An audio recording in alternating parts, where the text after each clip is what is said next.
Hello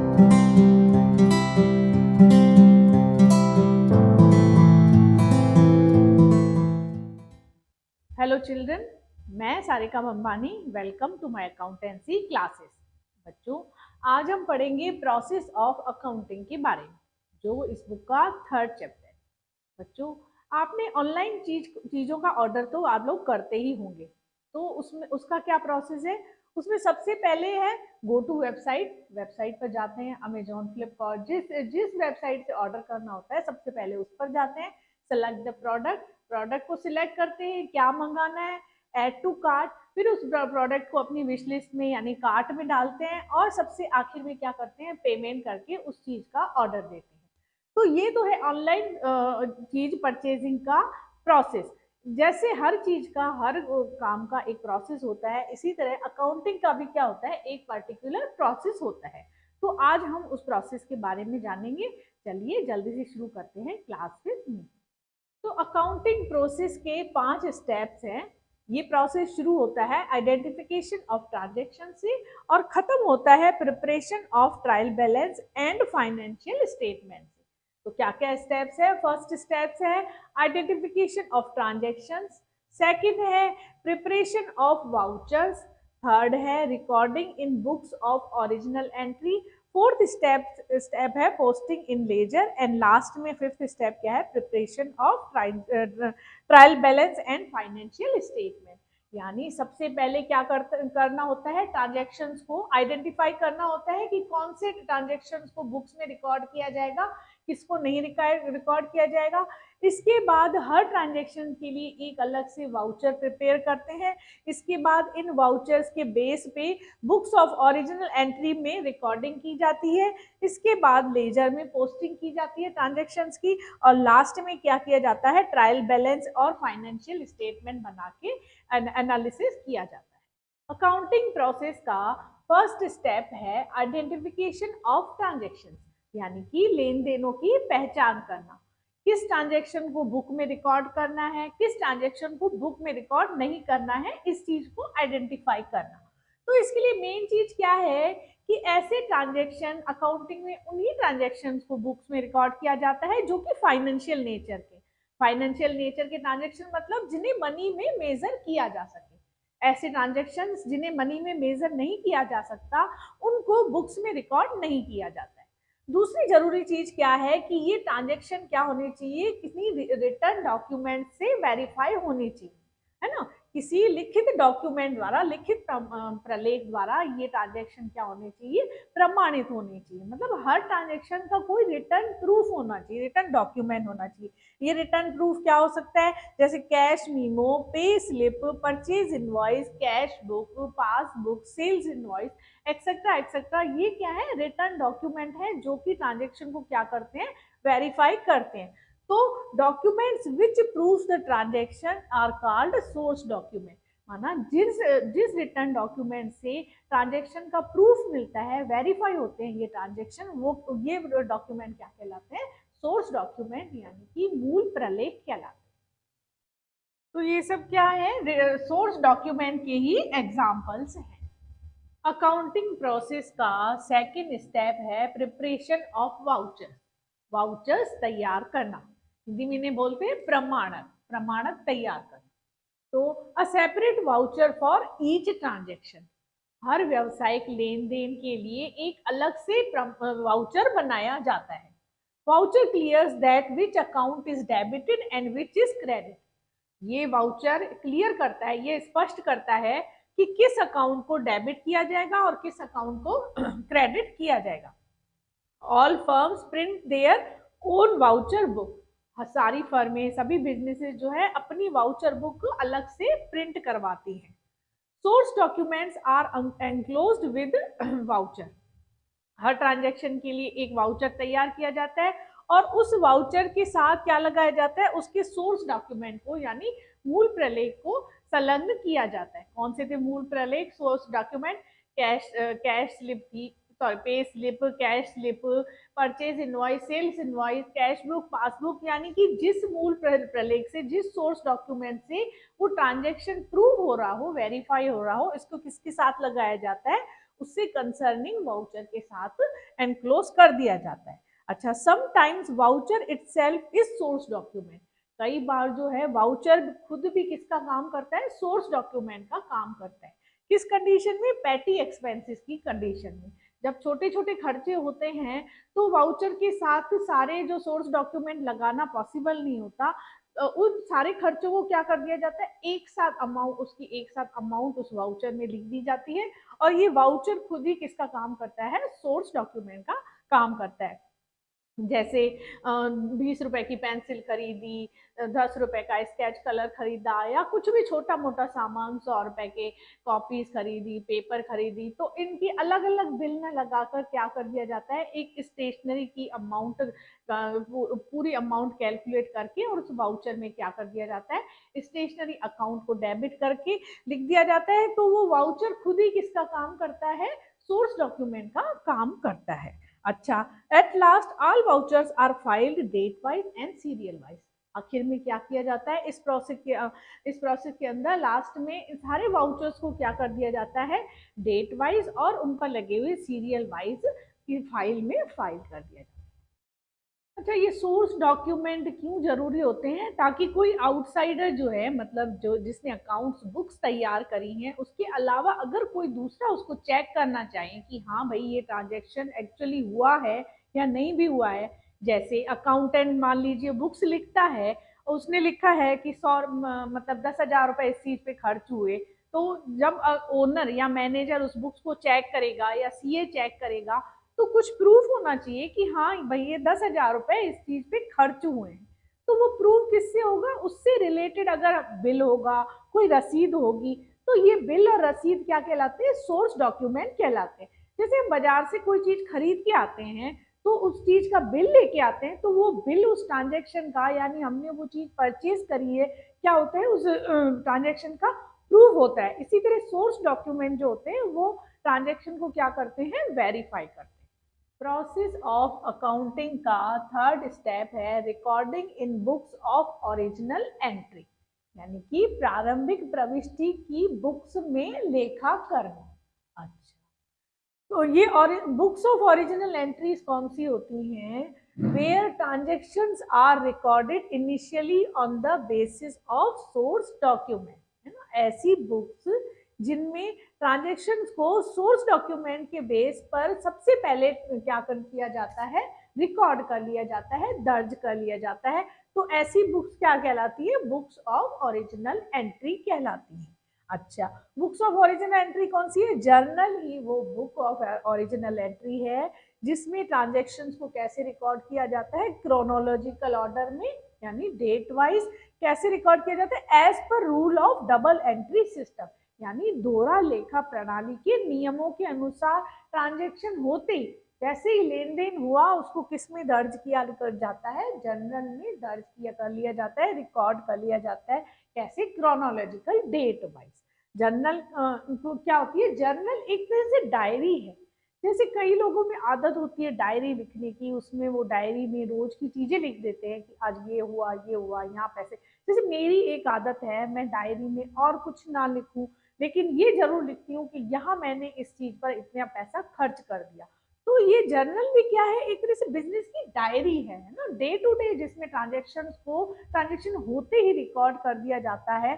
तो वो books क्या कहलाती हैं, बुक्स ऑफ ओरिजिनल एंट्री कहलाती है। अच्छा, जब बिजनेस का आकार छोटा है ना, स्मॉल साइज का बिजनेस है, उसमें तो एक जर्नल खोल के और सारे ट्रांजेक्शन्स को क्या कर दिया जाता है, उसमें रिकॉर्ड कर दिया जाता है, क्योंकि ट्रांजेक्शन का नंबर जो है, संख्या है, लिमिट है। लेकिन जैसे जैसे बिजनेस एक्सपांड होता है, बिजनेस बड़ा होता जाता है आकार में, तो क्या होती है, ट्रांजेक्शन्स की संख्या भी, नंबर ऑफ ट्रांजेक्शन भी क्या कर होते जाते हैं, बढ़ते जाते हैं। तो ऐसे में एक जर्नल में इन सारे ट्रांजेक्शन्स को रिकॉर्ड करना क्या होता है, पॉसिबल नहीं होता, थोड़ा लेंदी वर्क हो जाता है। तो क्या करते हैं, इन जर्नल को आगे डिवाइड करके सब जर्नल्स खोली जाती हैं। इन सब जर्नल्स को क्या बोलते हैं, स्पेशल जर्नल्स भी बोला जाता है। जैसे इसका एग्जांपल देख लेते हैं कि cash book for cash transaction, मतलब जो कैश ट्रांजेक्शन होते हैं उसको कहाँ रिकॉर्ड किया जाता है, जर्नल की जगह कैश बुक में रिकॉर्ड किया जाता है। क्रेडिट परचेज के लिए क्या खोली जाती है, परचेज बुक खोली जाती है। क्रेडिट सेल्स ट्रांजेक्शन के लिए क्या खोली जाती है, सेल्स बुक खोली जाती है ना, जर्नल की जगह क्या खोली जाती है, आगे उसको डिवाइड करके सब जर्नल्स खोली जाती है। अच्छा, this method is called practical system of book keeping.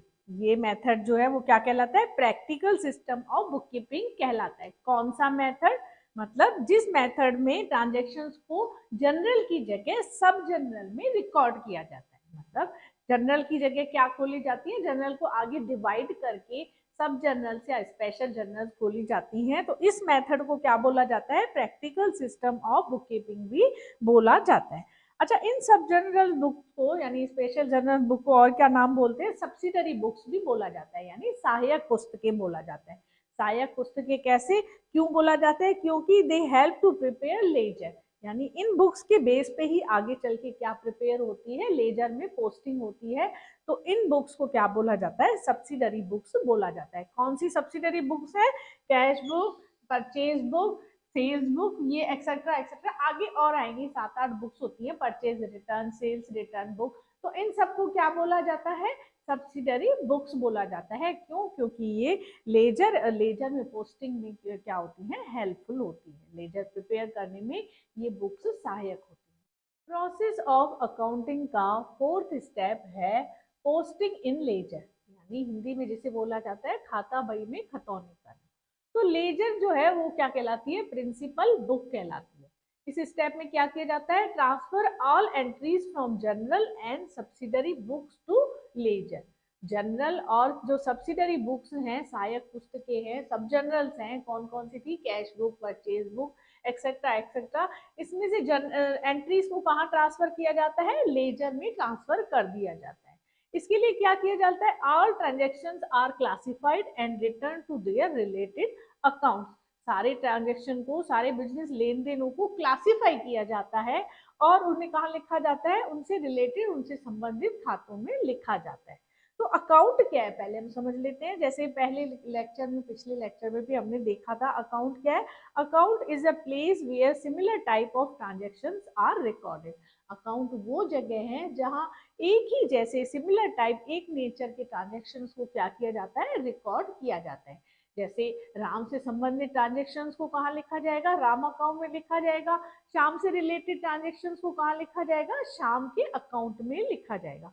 जैसे हम बैंक में भी अकाउंट खुलवाते हैं तो हमारे नाम से अकाउंट खुलता है, हम जो भी जमा कराते हैं उसको क्रेडिट किया जाता है, और अगर हम कोई अमाउंट निकालते हैं तो बैंक उस अमाउंट को क्या करती है, डेबिट करती है। तो पर्टिकुलर हर पर्सन के अकाउंट से रिलेटेड ट्रांजेक्शन किसमें लिखे जाते हैं, उस अकाउंट में लिखे जाते हैं। सेम इसी टाइप जनरल में भी, सॉरी लेजर में भी होता है। अच्छा, क्या होता है इससे, aggregate effect of transaction showed in account. Account में और जो ट्रांजेक्शन हैं उस अकाउंट से रिलेटेड जो सिमिलर टाइप के नेचर के अकाउंट है, उनका एग्रीगेट इफेक्ट दिख जाता है। जैसे राम के अकाउंट का बैलेंस दिखाएगा कि राम को कितना अमाउंट देना है या लेना है, और श्याम के अकाउंट का जो एग्रीगेट बैलेंस है वो ये शो करेगा कि उसको कितना अमाउंट लेना है, देना है। तो जो ये अकाउंट है वो क्या शो करता है, एग्रीगेट इफेक्ट शो करता है ट्रांजेक्शन्स का। अच्छा, accounts for all persons, assets and liabilities, purchase, sales. Ledger में हर चीज का अकाउंट खुलता है। बैंक में तो पर्सन का अकाउंट, व्यक्तियों का अकाउंट खुलता है, लेकिन बिजनेस में सभी पर्सन का, सभी लोगों का अकाउंट खुलता है। चाहे वो हमारे कस्टमर हो, चाहे सप्लायर हो, चाहे उनसे अमाउंट लेनी हो, देनी हो, हर पर्सन का अकाउंट खुलेगा, हर एसेट का अकाउंट खुलेगा, हर लाइबिलिटी, परचेज एंड सेल्स, हर चीज का अकाउंट बिजनेस में खुलता है।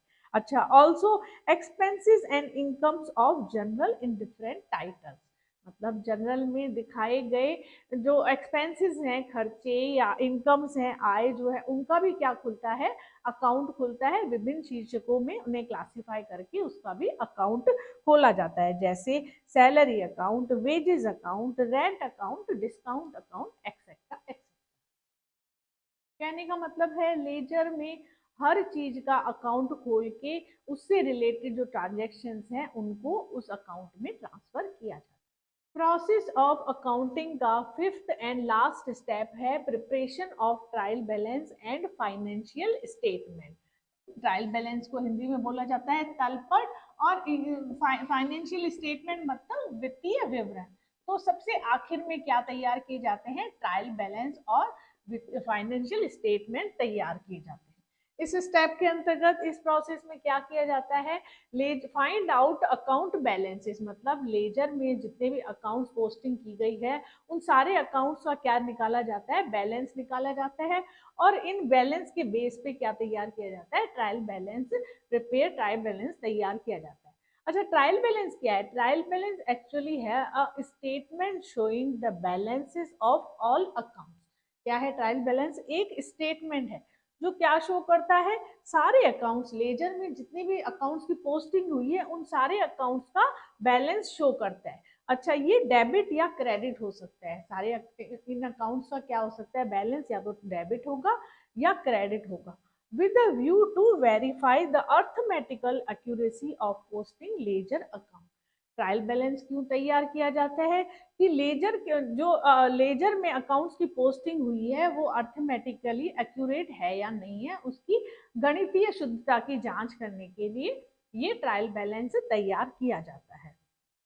अच्छा, total of debit and credit side must be equal. जो ये ट्रायल बैलेंस स्टेटमेंट तैयार किया जाता है, इसके डेबिट साइड में जो बैलेंसेस हैं, अकाउंट बैलेंसेस हैं, और क्रेडिट साइड में जो अकाउंट बैलेंसेस हैं, उन दोनों का टोटल क्या होना चाहिए, योग जो है वो मिलना चाहिए। अगर नहीं मिलता है, इफ नॉट, अगर नहीं मिलता है तो क्या माना जाता है कि कुछ ना कुछ गलती हुई है ना, पोस्टिंग में, लेखांकन में कोई ना कोई गलती हुई है। तो उन सभी, इसके लिए सबके इस गलतियों को क्या किया जाता है, चेक किया जाता है और उनका आगे सुधार किया जाता है। अच्छा, trial balance helps to prepare financial accounts. ये जो ट्रायल बैलेंस है वो क्या करता है, फाइनेंशियल अकाउंट्स तैयार करने में हेल्पफुल होता है। फाइनेंशियल अकाउंट कौन से, trading and P&L account, profit and loss account और बैलेंस शीट। व्यापारिक, और इसको बोलते हैं व्यापारिक और लाभानी खाता, और बैलेंस शीट यानी स्थिति विवरण तैयार करने में ये ट्रायल बैलेंस हेल्पफुल होता है। अच्छा, ये ट्रायल बैलेंस और फाइनेंशियल स्टेटमेंट हम आगे आने वाले चैप्टर्स में पढ़ेंगे। एक बार मैं आपको ट्रायल बैलेंस का थोड़ा सा फॉर्मेट बता देती हूँ। एक बार मैं आपको ट्रायल बैलेंस ऐसे ही टेंटेटिवली बता लेती हूँ, आगे तो जो चैप्टर आएगा ट्रायल बैलेंस का प्रॉपर उसमें समझेंगे। फिलहाल देख लेते हैं कि ट्रायल बैलेंस एक तरह से स्टेटमेंट है, पर्टिकुलर्स डेबिट एंड क्रेडिट। इसमें लेजर से जो अकाउंट बैलेंसेस होते हैं वो ले जाए जाते हैं और उसके बेस पे ये एक तरह से टेबल तैयार की जाती है। ठीक है, परीक्षा सूची है, चेक करने के लिए, लेजर की पोस्टिंग को चेक करने के लिए ये स्टेटमेंट बनाया जाता है। जैसे राम का अकाउंट अगर डेबिट साइड शो करता है तो डेबिट में लिखा जाएगा, श्याम का अकाउंट मान लीजिए क्रेडिट बैलेंस शो कर रहा है तो क्रेडिट में दिखाया जाएगा। जितना भी है, मान लीजिए 10,000 का है, 10,000 का श्याम का अकाउंट है। मशीनरी अकाउंट है, मशीनरी अकाउंट हमेशा क्या शो करेगा, डेबिट साइड शो करेगा। असेट्स हमेशा डेबिट साइड शो करेंगी। 50,000 का और क्रेडिटर्स मान लीजिए 50,000 के। तो ट्रायल बैलेंस का जो टोटल है वो हमेशा क्या होना चाहिए, मिलना चाहिए, डेबिट एंड क्रेडिट साइड का टोटल मिलना चाहिए। अगर नहीं मिलता है तो ये माना जाता है कि कहीं ना कहीं पोस्टिंग में, अकाउंट जनरल से, सब्सिडरी बुक से लेजर की पोस्टिंग में कुछ ना कुछ मिस्टेक रह गई है। तो इसके लिए फिर से शुरू से जनरल को भी चेक किया जाता है, लेजर को भी चेक किया जाता है और गलती को ढूंढ के सुधार किया जाता है। और इस ट्रायल बैलेंस के बेस पे आगे क्या तैयार किए जाते हैं, फाइनेंशियल स्टेटमेंट तैयार किए जाते हैं। तो आज का हमारा टॉपिक था प्रोसेस ऑफ अकाउंटिंग। आज का पूरा लेक्चर मैंने तैयार किया था DK गोयल जी की बुक में, तो थैंक्स फॉर दैट। और आगे आने वाले लेक्चर में हम पढ़ेंगे बेसिस ऑफ अकाउंटिंग। अकाउंटिंग किस किस बेस पे की जा सकती है, कैश बेसिस पर या अक्रूवल बेसिस पर। तो तब तक आप जरूर देखते रहें क्लास विद मी, और मेरे चैनल को like, share, comment and subscribe करना ना भूलें। Okay, good luck and goodbye till next.